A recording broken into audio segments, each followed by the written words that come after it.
Do you take a step forward, or are you more of the person that takes a step back?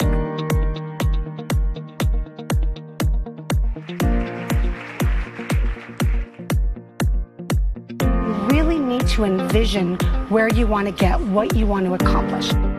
How many people can say they love their life? Having obstacles doesn't have to be in your way. It can be part of your way to getting where you want to.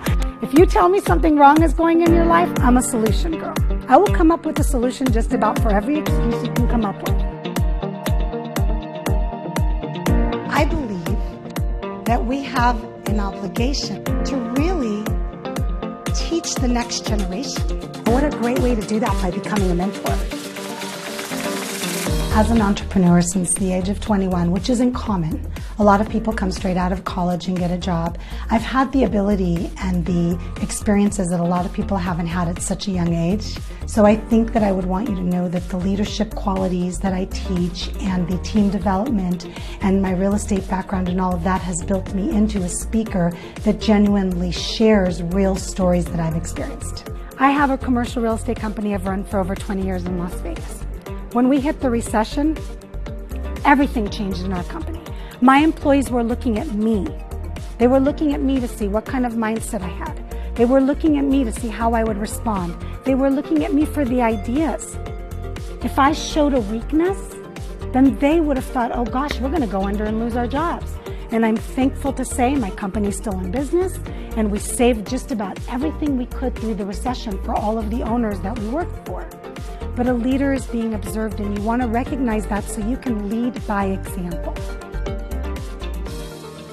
I'm really big on the idea that society comes up with a definition of success and we try to live up to it. I prefer that you define the meaning for yourself and live up to that.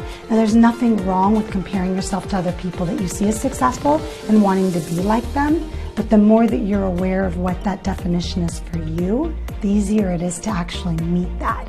What is your vision for yourself? Because if you don't start with a vision, how can you get there?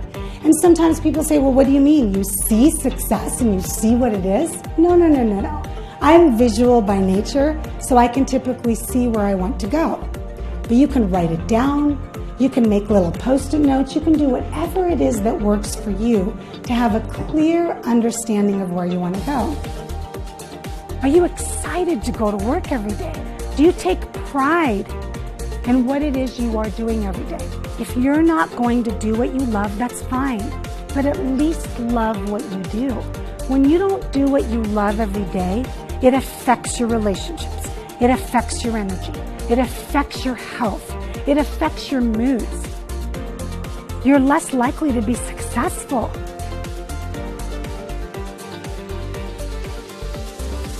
What I suggest is you have a plan.